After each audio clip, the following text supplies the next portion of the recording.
오늘은 사사기 6번째 시간입니다. 덫에 걸린 달변이라는 제목으로 말씀을 대언하겠습니다.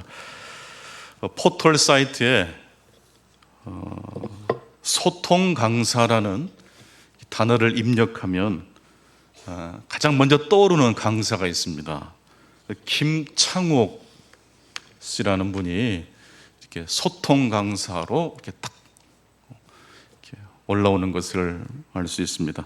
아침마당에서 이분이 강연했다가 전 국민들 마음을 사로잡게 되었고, 또 세상을 바꾸는 15분이라는 그런 좋은 컨텐츠 프로그램에 이분이 등장해서 또 그 프로그램도 활성화시키고 또 많은 대중들과 소통하는 그런 분으로 유명하게 되셨습니다. 가끔씩 제가 기분이 우울해지거나 뭔가 기력이 떨어진다 싶을 때 김창옥 선생의 이 강연이 유튜브 검색하면 많이 있거든요. 15분짜리, 10분짜리, 또 길게는 30분짜리 잠깐 듣다 보면 이분이 그렇게 잘 웃겨요. 근데 웃기면 사람을 울려요. 그리고 메시지가 있어요. 그분의 밑바탕에는 또 신앙이 있고, 그래서 그런지 이분의 강연을 제가 가끔씩 듣곤 합니다. 그런데 이분의 강연을 듣다 보니까 소통의 달인인 이 김창옥 씨의 아버지가 청각장애인이시라고 하는 걸 들었습니다. 소통을 그렇게 잘하는 이 소통 강사가 왜 소통 강사가 됐느냐? 아버지와의 불통, 아버지랑 한 번도 대화를 해본 적이 없었던 이 김창옥 씨, 그래서 그랬는지 그의 아픔이 오히려 그의 비전이 되었던 것 같습니다. 역설적이게도 불통이 그를 소통의 길로 이끌었다는 이야기입니다. 오늘 본문에 등장하는 입다라는 이 인물은 탁월한 달변가입니다. 그는 달변가였을 뿐만 아니라 협상의 달인입니다. 그런데 오늘 본문 사사기 11장 1절로 3절 말씀을 보게 되면 입다는 큰 용사였지만 기생의 아들로 출생했습니다. 길르앗 사람 입다는 큰 용사였으나 기생이 길르앗에게서 낳은 아들이었다라고 말씀합니다. 기대감과 함께 짙은 그림자가 드리워져 있는 말씀으로 사사기 오늘 본문 11장 1절은 시작하고 있습니다. 큰 용사였는데 기생의 아들이었다. 여기서 말하는 기생은 단순히 우리가 알고 있는 그런 기생이 아니고 창녀나 매춘부에 가까운 단어입니다.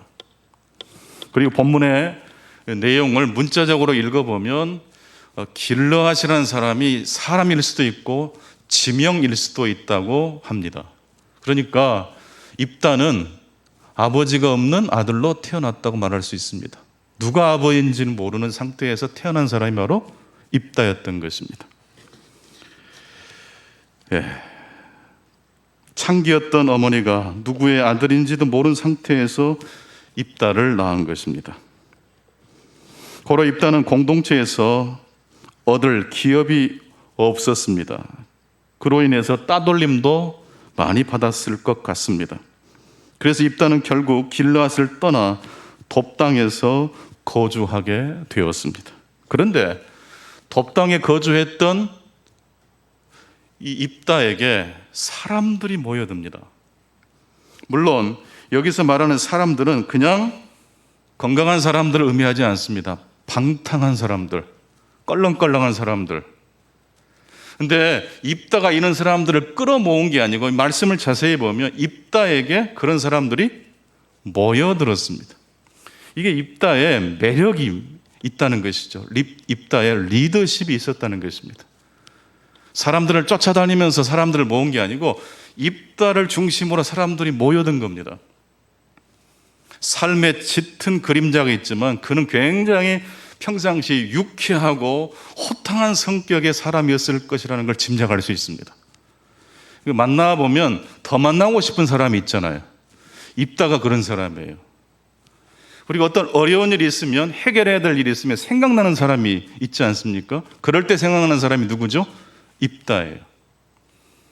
그래서 입다의 주변에는 사람들이 모여들었고, 오늘 본문 3절을 보게 되게 되면 그 사람들이 그와 함께 출입하였다라고 말씀하고 있습니다. 출입하였다, 단순히 이동했다 그런 뜻이 아닙니다. 출입하다, 나가다, 군사적 의미입니다. 그러니까 입다는 이런 방탕한 사람들과 함께 출입했어요. 들어오고 나갔어요. 군사적으로 이동을 했어요. 그러니까 약탈을 했다는 것을 의미합니다. 형제들을 피해, 길앗 주민들을 피해 도망치듯 떠난 입다는 자기와 함께한 이들과 함께 돕당해서 새로운 기회를 모색했다는 것을 의미합니다. 그냥 나는 이제 아버지도 없고 이어갈 기업도 없으니 끝났어, 내 고향에서도 쫓겨난 사람들이야 라고 자기 정죄와 환멸로 인생을 허송세월하지 않고 이 돕당에서, 이 돕이라는 이 땅의 의미는 좋은 땅이라는 의미를 가지고 있어요. 희망이라는 뜻이 있어요. 여러분, 희망을 갖는다는 것은 정말로 중요한 것입니다. 입다는 자신의 약점에 넘어지지 않았고 오히려 새로운 기회를 모색하고 있는 것을 볼 수 있습니다. 화면을 보시면 사람들 이름이 쭉 등장하게 될 겁니다. 모세, 루소, 데카르트, 파스칼, 공자, 이 사람들의 공통점이 있습니다. 한번 잠시 생각해 보십시오. 이 사람들과 사이사이에 무슨 연관성이 있을까요? 모세, 루소, 데카르트, 파스칼, 공자 다 한 번씩 들어본 사람들이죠. 대단히 유명한 분들인데 이분들의 공통점은 아버지를 어려서 잃었다는 공통점이 있습니다. 모세는 어려서 부모님을 강제적으로 떠나 바로의 궁전에서 살아야 했지 않습니까? 루소는 출생 직후에 아버지를 잃었습니다. 데카르트는 1살에 아버지를 잃었고 파스칼은 그의 나이 3살 때 아버지를 잃었습니다. 공자는 1살 때 아버지를 여의었다고 합니다. 폴 투르니에라는 그 심리학자가 본인도 어려서 어머니를 잃고 아버지를 잃고 고아가 되어져서 자랐는데 인생의 방황기를 잘 극복하고 아주 정신과 내과 의사가 되었는데 더 사람들의 마음을 만지는 의사가 되고 싶어서 연구를 열심히 하다가 이 데카르트와 루소와 파스칼과 공자와 모세의 공통점을 발견한 거예요. 다 하나같이 어렸을 때 누구를 잃어버린 거예요? 아버지를 여의었던 거예요. 그러면서 깨닫게 되기를 이게 뭔가 의미가 있을 것 같다. 그러면서 폴 투르니에가 이렇게 말을 합니다. 고통 자체는 창조적인 것은 아니지만 고통 없이는 창조적인 사람이 되기는 어렵다. 한번 따라서 해보시겠습니다. 고통 자체는 창조적인 것은 아니지만 고통 없이는 창조적인 사람이 되기 어렵다.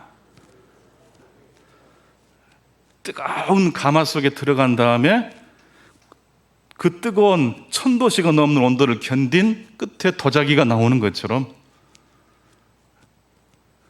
고통이 창조적인 것은 아니지만 고통 없이는 창조적인 사람으로 빚어지기는 어렵다는 것을 발견한 이 폴 투르니에 박사가 그 뒤로부터 수없이 많은 책을 씁니다. 고통의 의미를 새롭게 발견한 이 폴 투르니에 박사는 그래서 그 뒤로 사람을 만져주는 의사가 되는데 성공합니다. 어려운 시절을 통해서 오히려 자신의 삶을 긍정적으로 전환시켜낸 입다. 그는 그래서 협상의 달인이 되었고 다른 사람과의 관계를 소통하는 데 아주 큰 능력을 개발할 수 있었습니다. 그래서 오늘 본문은 통해서 우리가 첫 번째로 생각해 볼 수 있는 메시지는 길앗 장로들과 협상하는 입다의 모습을 통해서 입다가 지금 어떠한 모습으로 성장했는지를 한번 살펴보고 싶습니다.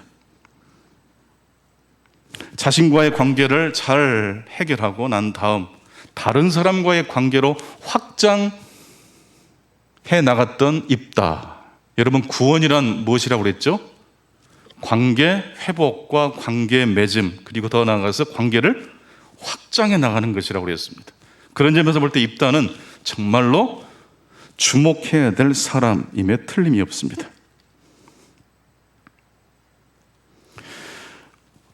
고향에서 쫓겨났던 입다를 길르앗 장로들이 어느 날 찾아왔습니다. 그것은 바로 길르앗의 암몬이라는 나라에서 길르앗을 공격하려고 하는 아주 흉흉한 소문이 돌았기 때문입니다. 위기를 느낀 길르앗 장로들이 입다를 찾아와서 요청합니다. 우리의 장관이 되어주시오. 전투할 수 있는 군대를 조직해 줄 테니까 그 전투의 지도자가 되어주시오 라고 청원을 한 것입니다. 본문 사사기 11장 6절 말씀을 같이 읽겠습니다. 시작. 입다에게 이르되 우리가 암몬 자손과 싸우려 하니 당신은 와서 우리의 장관이 되라 하니. 장관이 되라 하니. 여기서 장관은 군사적인 통치자라는 의미로 한정될 수 있습니다. 이제 기회가 왔어요. 입다에게는. 그동안 무시받고 홀대왔던 입다가 이제는 큰 높은 지위를 얻게 되는, 정말 그야말로 입심양명의 기회가 딱 찾아온 겁니다. 그렇다면 입다는 어떻게 반응을 보였을까 궁금해지지 않습니까?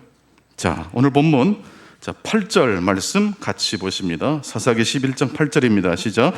그러므로 길르앗 장로들이 입다에게 이르되 이제 우리가 당신을 찾아온 것은 우리와 함께 가서 암몬 자손과 싸우려 하게 하매니 그리하면 당신이 우리 길르앗 모든 주민의 머리가 되리라 하매. 7절입니다. 7절을 같이 읽겠습니다.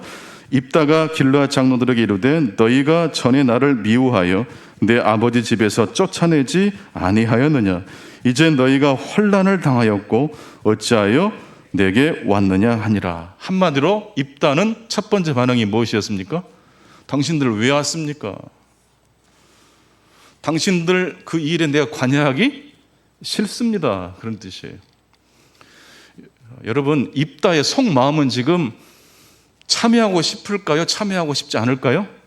참여하고 싶죠.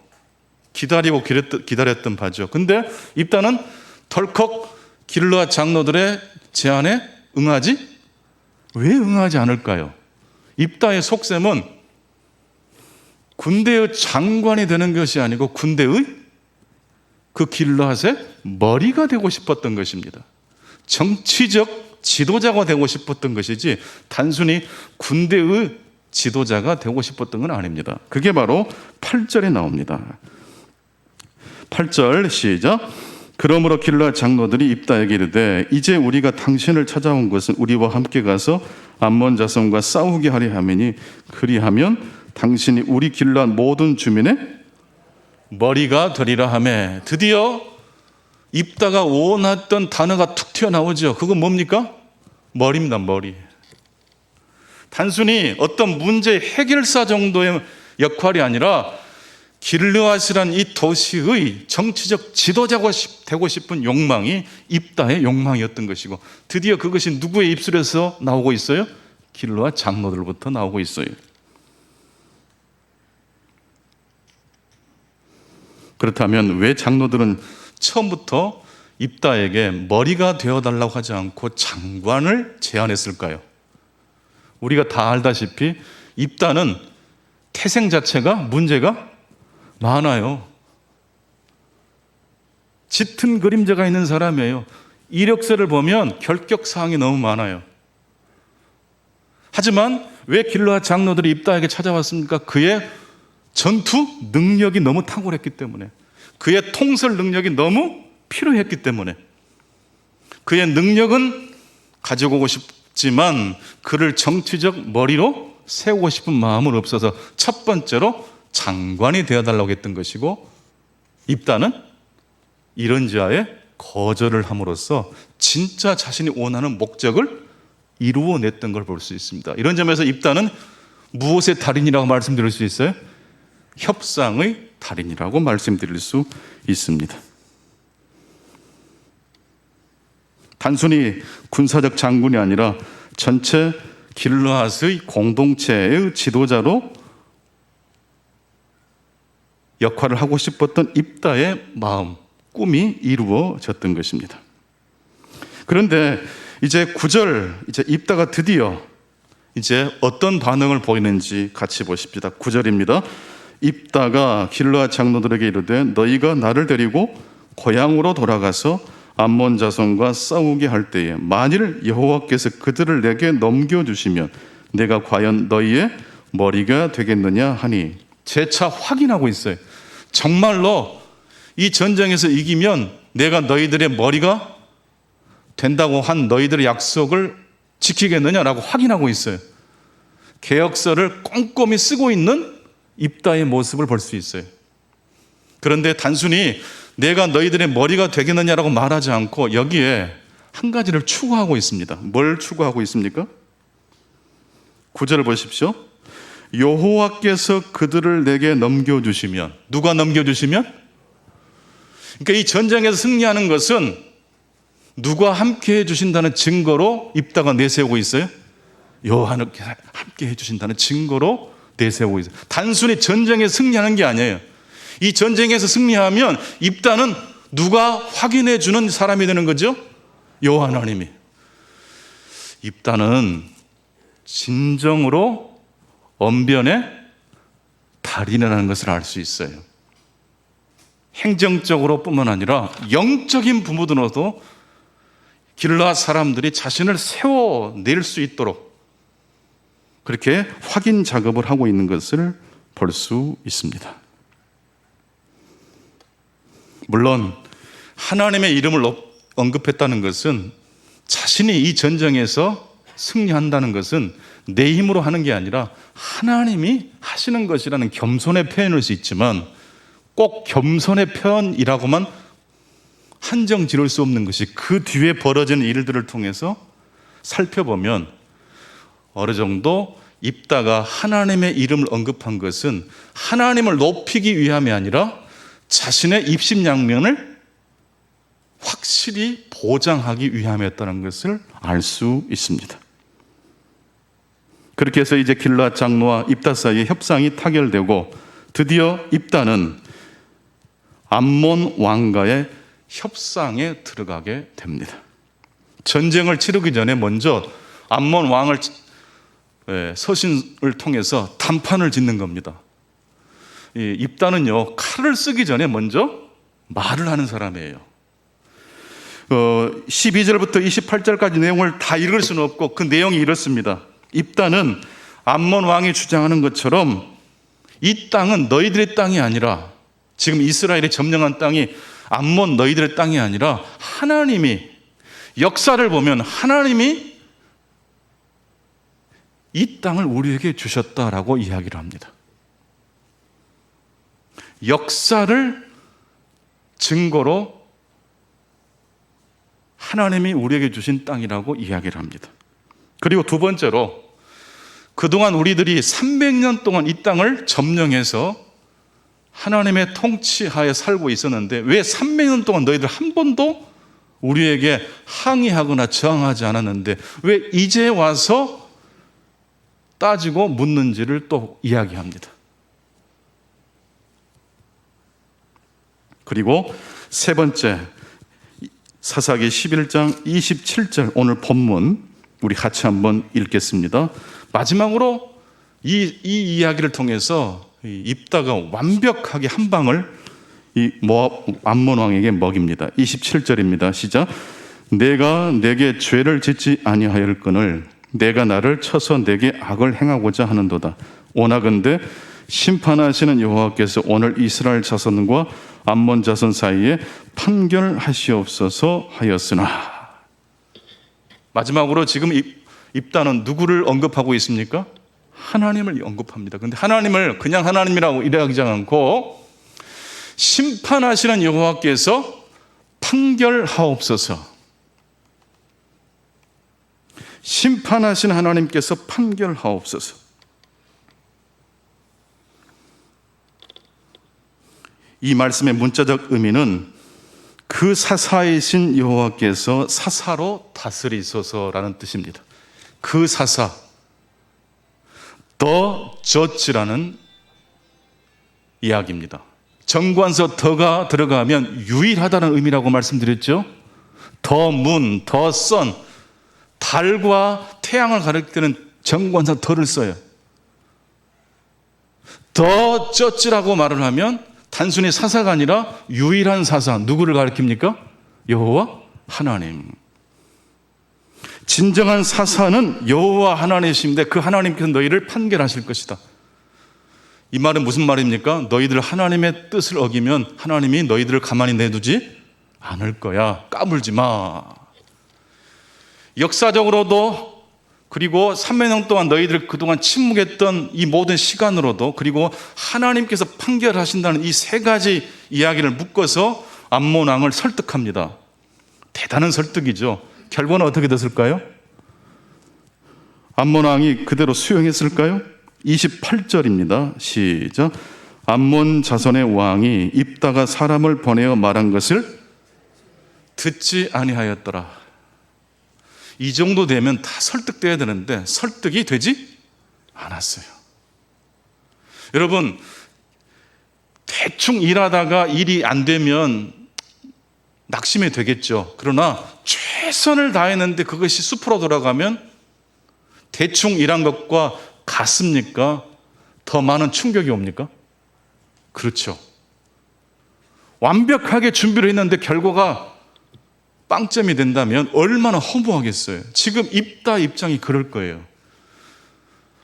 꼼짝 못하게 논리적으로 암몬 왕을 반박했는데 암몬 왕은 어떻게 대답합니까?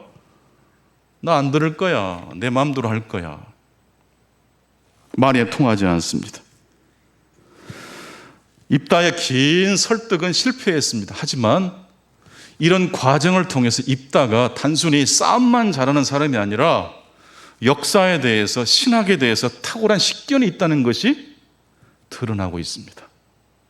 단순히 입다는 불량배들을 모아가지고 다른 사람들 거 등쳐먹고 도둑질한 사람이 아니었어요.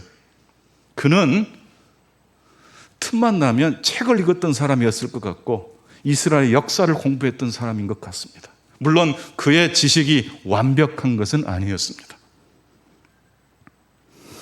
이제 암몬 왕이 설득되지 않았습니다. 이제 전쟁을 해야 됩니다. 이 전쟁을 앞둔 입다에게 이제 하나님이 사인을 주십니다. 본문 30절, 29절을 보십니다. 29절 시작. 이에 여호와의 영이 입다에게 임하시니 입다가 길르앗 문에서를 지나서 길르앗의 미스베에 이르고 길르앗의 미스베에서부터 암몬 자손에게로 나아갈 때에 전투를 하기 전에 무엇이 임했습니까? 여호와의 영이 임했어요. 이제 게임 끝난 거예요. 이대로 쭉 전쟁으로 나아가고 전쟁을 하면 무조건 승리할 수밖에 없어요. 이 전쟁은 누가 판결하시는 전쟁이니까? 더 저지이신 진정한 사사이신 하나님이 응원하시는 전쟁이니까 여호와의 영이 임했잖아요. 그럼 이 전쟁은 반드시 이겨요, 저요? 이겨요. 그런데 30절을 보면 엉뚱한 일을 입다가 버리고 맙니다. 세 번째 오늘 주시는 메시지입니다. 그것은 하나님과 협상하고 있는 입다의 모습입니다. 30절 같이 보십니다. 그가 여호와께 소원하이르되 주께서 과연 암몬 자손을 내 손에 넘겨주시면 31절 내가 암몬 자손에게 평안히 돌아올 때에 누구든지 내 집 문에서 나와서 나를 영접하는 그는 여호와께 돌릴 것이니 내가 그를 번제물로 드리겠나이다 하니라. 왜 입다가 이런 소원을 했을까? 여러분 궁금하지 않습니까? 하나님의 영이 임했습니까? 임하지 않았습니까? 임했어요. 순종하면 돼요. 근데 왜 입다는 굳이 이 전쟁에 승리하고 돌아오면 내가 집에 돌아갔을 때 내 집에서 가장 먼저 나오는 그 사람을 사람이 될 수도 있고 종이 될 수도 있고 짐승이 될 수도 있겠죠. 하나님께 뭘로 바치겠다? 번제로 바치겠다. 누가 나올지 모른다는 건요, 그만큼 위험, 리스크가 많다는 의미죠. 여러분 도박을 사람들이 왜 합니까? 리스크가 많지만 한 키위를 잘 잡으면 뭐가 들어오니까? 일확천금이 들어오니까. 지금 입다의 소원은 소원이라기보다는 리스크가 굉장히 많아요, 적어요? 적어요. 굉장히 많아요. 우리가 알고 있듯이 입다를 가장 먼저 반기로 나온 사람은 누구였습니까? 입다의 무남 동녀인 입다의 딸이 먼저 환영하고 달려 나왔지 않습니까? 누가 튀어나올지 모르는 위험한 리스크를 안고 모험을 한 입다.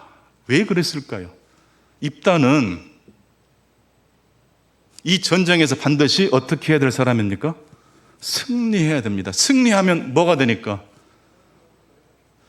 길르앗의 머리가 되니까, 자신의 꿈이 이루어지니까. 하나님은 분명히 여호와의 영을 그에게 보내주셔서 약속해 주시는데 그 약속만으로는 신뢰가 되지 않았어요.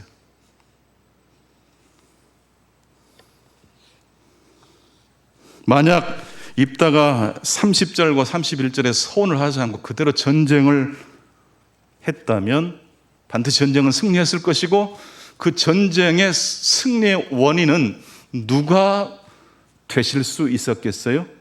여호와 하나님만이 영광을 받으셨겠죠. 근데 입다가 이제 뭘 걸었어요? 소원을 했잖아요. 마치 입다가 소원을 했기 때문에 전쟁에 이긴 것처럼.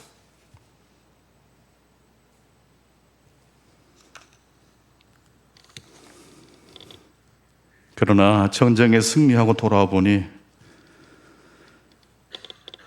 입다의 유일한 자녀였던 그의 딸이 아버지를 가장 먼저 버선발로 환영하고 나왔습니다. 이에 입다는 옷을 찢으며 비통해합니다. 그래서 오늘 설교의 제목이 덫에 걸린 달변입니다. 입다의 말이 그의 올무가 되고 말았습니다. 그런데 일이 그렇게 벌어졌을 때 입다의 말을 한번 또 살펴봤으면 좋겠어요. 본문 35절입니다. 35절입니다. 시작. 입다가 이를 보고 자기 옷을 찢으며 이르되 어찌할꼬 내 딸이여 너는 나를 참담하게 하는 자요 너는 나를 괴롭게 하는 자 중에 하나로다. 내가 여호와를 향하여 입을 열었으니 능히 돌이키지 못하리로다 하니.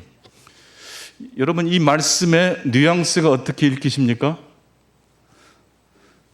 괜히 네가 먼저 나와가지고 내가 이렇게 괴롭게 되었다라는 아버지가 누구를 원망하는 듯이 보여요?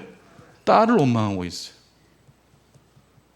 그리고 더 기가 막힌 것은 내가 여호와를 향하여 입을 열었기 때문에 돌이킬 수 없다는 말을 해요. 여러분 잘못된 소원을 하면 돌이킬 수 없나요? 레위기 27장 8절, 민수기 30장 5절, 8절, 12절, 15절, 16절을 보게 되면 잘못된 소원이라는 걸 깨닫고 난 다음에 돌이킬 수 있다라고 말하고 있어요. 율법은 사람을 보다 더 좋은 방향으로 이끄시는 하나님의 말씀이지 율법주의가 율법의 목적은 아니거든요. 충분히 돌이킬 수 있어요, 없어요? 있어요. 그런 길이 있어요. 근데 왜 입다는 자신의 소원을 무르지 않았을까요? 둘 중 하나예요. 율법을 몰랐기 때문에. 율법을 몰랐다면 그는 율법의 무지한 지도자입니다. 용맹스럽고 달변가이긴 하지만 뭐에 대한 지식이 없어요? 하나님에 대한 지식이 없는 사람이에요. 두 번째, 알았으면서도 고집을 피웠다면 그럴 가능성도 있겠죠. 왜 그랬을까요? 딸의 목숨보다 자신의 무엇이 더 중요했기 때문에. 자존심이. 소원을 얼마든지 취소하고 딸이 죽지 않도록 할 수 있었는데 그것이 하나님 아버지의 마음인데 입다는 그렇게 하지 않고 있습니다. 그러나 오늘 말씀의 결론, 오늘 말씀의 반전이 기다리고 있습니다. 이 말씀을 드리기 위해서 지금까지 제가 설교를 했다고 해도 과언이 아닙니다. 오늘 말씀의 반전은 무엇일까요? 그렇게 아버지가 매정한 말로 딸의 가슴에 비수를 꽂았을 때 입다의 딸의 반응입니다. 자, 36절 같이 보실까요? 시작. 딸이 그에게 이르되 나의 아버지여, 아버지께서 여호와를 향하여 입을 여셨으니 아버지의 입에서 내 말씀대로 내게 행하소서. 이는 여호와께서 아버지를 위하여 아버지의 대적 암몬 자손에게 원수를 갚으셨음이니이다 하니라. 37절. 또 그의 아버지에게 이르되 이 일만 내게 허락하사 나를 2달만 버려주소서. 내가 내 여자친구들과 산에 가서 나의 처녀로 죽음을 인하여 애곡하겠나이다 하니.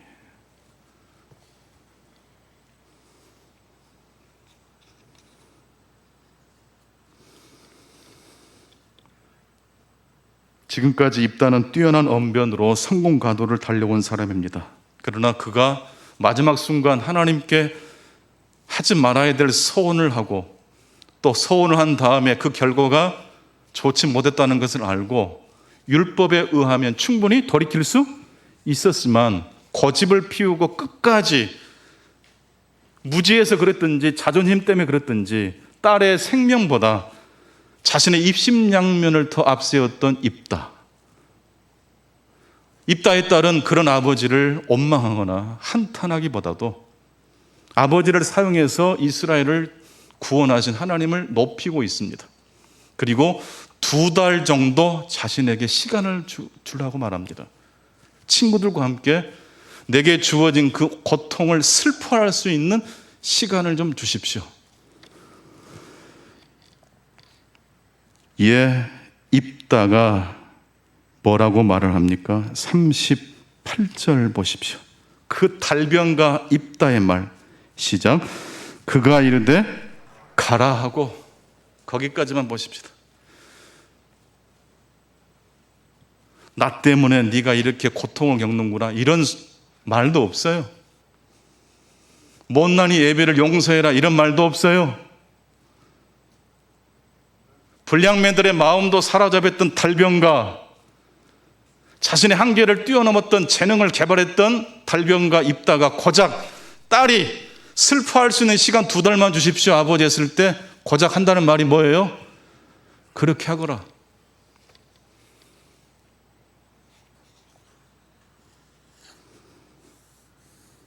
입다는 신실하지 못한 소원에 대하여 신실하였습니다.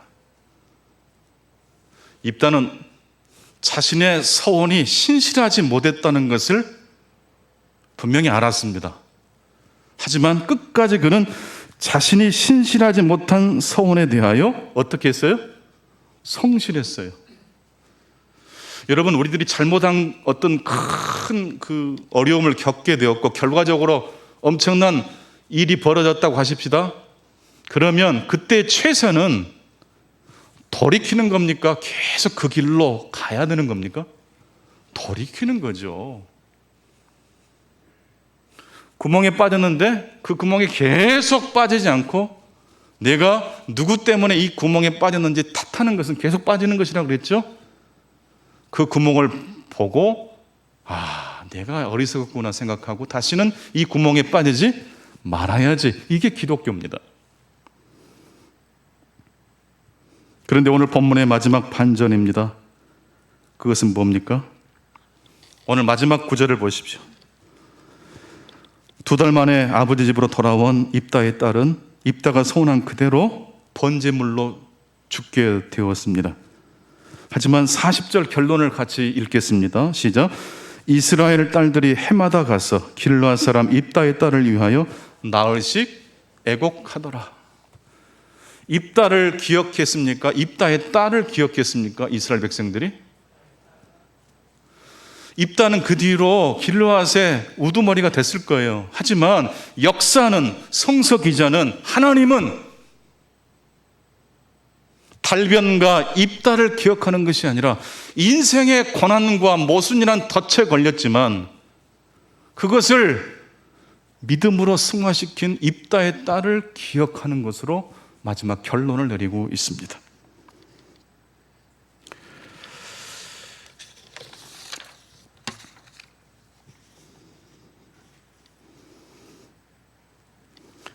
2달 동안 입다의 딸은 무슨 시간으로 그 시간을 보냈을까요? 아마 하나님 살려주십시오, 기적을 베풀어 주십시오, 아마 그런 기도 했을 것이라고 저는 생각합니다. 하지만 하나님은 기적을 베풀어 주셨나요? 2달 뒤에 입다의 딸은 죽었어요, 죽지 않았어요? 죽었어요. 기적을 하나님께 간구했지만 기적은 오지 않았습니다. 대신 입다의 딸에게는 무엇이 임했을까요? 하나님의 함께하심, 하나님의 임재가 함께하신 줄로 믿습니다. 여러분, 입다의 딸의 이야기는요, 특별한 한 사람의 이야기이면서 동시에 보편적 이야기로 우리에게 말을 걸어오는 이야기입니다. 여러분, 우리들이 하나님 앞에 기적과 치유를 위해서 기도합니까? 하지 않습니까? 문제를 해결해 달라고 떼를 쓰고 기도할 때 있습니까? 없습니까? 그러나 결과적으로는 응답은, 기적은 없어요. 그래서 우리 인생이 무너집니까? 허망합니까? 그렇지 않습니다. 2달 동안 입다의 딸은 누구를 경험했을까요? 하나님의 임재를 경험한 줄로 믿습니다. 이동원 목사님 이야기입니다. 작년 가을에 둘째 아들을 대장암으로 천국으로 보내셨더라고요. 42살밖에 되지 않은 미국에서 국제 변호사로 활동하고 있던, 믿음도 좋고 앞으로 미래가 창창한 그 아들이 갑자기 대장암에 발병되고 나서 몇 달 투병하다가 그대로 죽었어요. 얼마나 많은 기도를 했겠습니까? 근데 결국 그 아들은 하나님 곁으로 갔습니다. 그 이동호 목사님이 아들을 보내고 난 다음에 이렇게 말을 했습니다. 슬픔에는 해결 공식도 마감 시한도 없다. 아들의 죽음 앞에 어떻게 할 수가 없다는 거예요. 하지만 고통의 시간에 하나님의 임재 연습과 하나님의 음성을 듣자. 우리의 애통함을 하나님께 쏟아놓고 모든 의문과 문제를 그분 앞에 올려드리자. 그분의 임재를 수용하는 것은 그분의 기적을 믿는 것 못지않은 믿음이다. 우리는 보통 우리가 계획했던 대로 모든 것이 이루어질 때 하나님의 응답이라고만 생각합니다. 기적과 치유가 일어날 때도 있지만 일어나지 못할 때도 있습니다. 하지만 중요한 것은 입다의 그 딸이 죽기 전 2달 동안 누구를 가장 깊게 체험했다고요? 하나님의 임재를 체험했습니다. 오늘 우리의 삶에 고통의 순간순간마다 하나님의 임재를 사모하실 수 있기를 바랍니다. 문제 해결만 보지 마시고 하나님의 임재, 십자가 위에서 나의 뜻대로 마시고 아버지 뜻대로 되기를 원하나이다 했던 기도를 드리셨던 예수 그리스도를 바라보시고 그 고난당하신 주님이 우리와 함께 하시는 그 임재를 경험하셔서 우리의 인생이 더 넓은 성경의 시각으로 보면 불행한 것 같고 실패한 것 같으나 온전한 하나님의 자녀로서 성공한 인생이었다는 사실을 확인하시고 경험하시는 우리의 삶이 되실 수 있기를 축원합니다. 하나님 아버지 감사합니다. 입다의 달변이 그의 덫이 되고 말았습니다. 하지만 입다의 달변으로 덫에 걸린 입다의 딸은 자신에게 다가온 그 운명을 벗어날 수는 없었으나 그 2달 동안 시간 동안 하나님의 임재를 깊이 경험했고 하나님의 뜻에 순복하였습니다. 역사는, 성서 기자는 입심양면에 성공한 입다의 이야기보다 입다의 딸의 죽음을 더 슬퍼했고 기억했다라고 기억하고 있습니다. 주여, 세상에서 사람들이 평가하는 성공과 행복의 기준이 아니라 하나님의 임재를 더 한순간이라도 더 경험할 수 있는 데에 우리의 삶을 올인할 수 있도록 축복해 주옵소서. 지금도 슬픔과 환난 중에 계신 우리 성도님들이 있습니까? 해결되는 초점이 아니라 그럼에도 불구하고 나와 함께 하시는 주님을 경험할 수 있는 시간들로 저들이 사용할 수 있도록 인도해 주옵소서. 예수 그리스도 이름으로 기도하옵나이다. 아멘.